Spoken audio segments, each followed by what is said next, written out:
That is the sound of the Valle Catholic linemen working in perfect harmony to push a blocking sled up and down the practice field at this year's training camp. The well-oiled machine that is the Valle football program has been harmonizing for years to the tune of 5 straight appearances in the Class 1 state championship, winning 3 of them. Last year's 41-0 romp of Marceline was the perfect end to a perfect 15-0 season.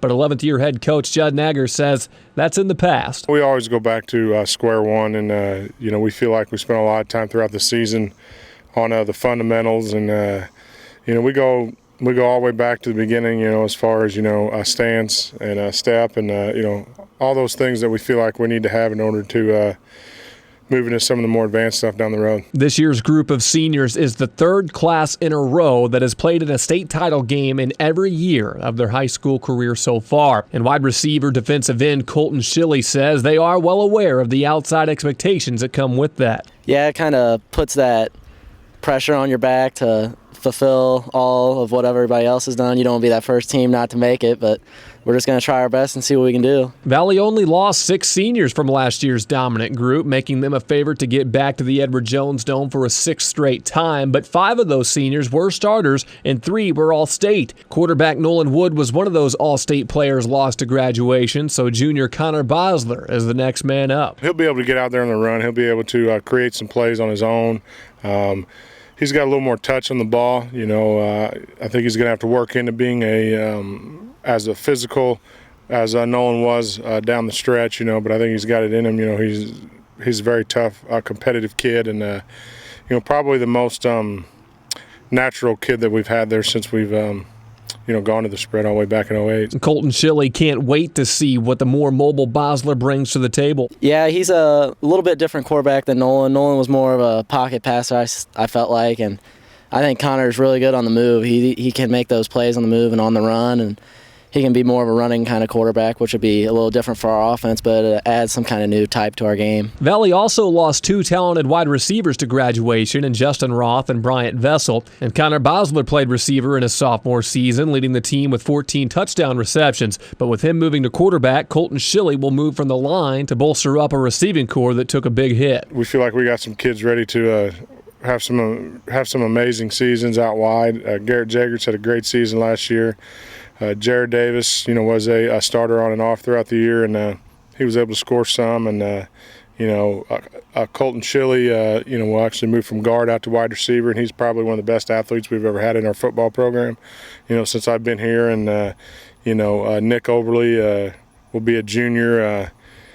He can skate, he's really fast, so we feel like we got some really good kids out there on the outside. Another loss from last season, All-State running back Tyler Fowlert, who's playing Division I football at SEMO and accounted for over 5,000 yards the last 2 seasons. Lee Stupi's, kind of leading the charge there right now. He's actually Tyler Fowlert's first cousin, so he's kind of got some got some bloodlines there. He's worked hard. He's up to 185 pounds right now, a 305 on the bench, so he's a big, strong, fast kid that I think is going to be ready to go. So while the quantity of players lost by Valle Catholic from last year is low, the quality is very high. But Jacob Troutman says new kids continue to step in and impress. We can definitely tell there's a little more learning to do, I guess, with a lot of new players coming, because we lost a lot of our key players, our quarterback and running back. But I think it's actually great to see a lot of guys stepping up. I mean, it's really awesome to see some of these guys who haven't had any varsity time ever. They're really stepping up and showing that they're going to be ready this year. A group that wasn't affected by much turnover was the linemen. Troutman says the offensive line is mostly returning. We returned 4 of our 5 starters from last year, so there's only 1 spot to be filled, and we have a couple of juniors who have really been looking good and stepping up and making a good mark. So I think we should be looking like we're just coming back again, ready to go. 3 defensive linemen return as well, including Troutman and Colton Schilly. Those 2 combined for over 20 sacks last season. Our lines, they just worked their butts off. I mean, we got some that have started for 3 years, and they've gave their heart and soul to this program. And they want to give it all their senior year. We're going to have a great year with the lines. That's probably going to be our strength. But the stacked Valle defense will be without the services of defensive end Bryant Vessel, who had over 20 sacks alone last year. They'll also miss Jesse Meyer at linebacker. An all-state caliber player will return to the linebacking core, though. We got Logan Tucker returning. I mean,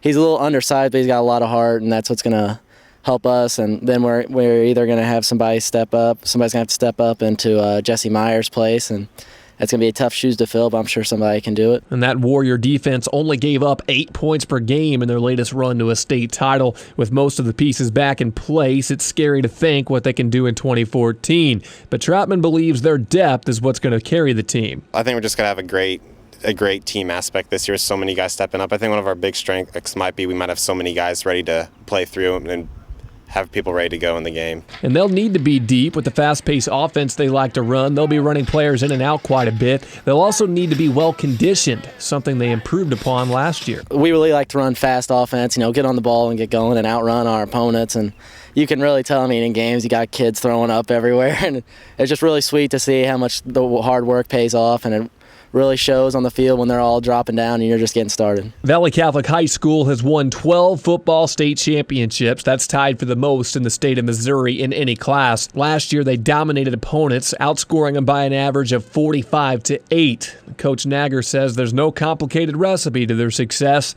It just boils down to good old-fashioned hard work. 2 weeks ago, I had a chance to talk to some of the guys off the 1966 team, which went 535-0, and the same things that they said won games, for them are the same things that, we preach a day in and a day out in our program. Over the rich history of the Valley Warriors, success has bred even more success, and the program continues to grow and evolve and find new ways to motivate the kids and win even more games. And the players understand that it's not like this everywhere. It's really a tradition. It's just a great town here with a lot of great people and a lot of people supporting it, and it's just it's a once-in-a-lifetime chance to play for the Valley and have that white helmet with the blue V. The Warriors will likely be one of the final teams left standing in Class 1 football again this season, but can they make it to a 6th straight state championship game? Can they reclaim sole possession of first place in the race for the most state titles? Stay tuned to Regional Radio for the answer to that question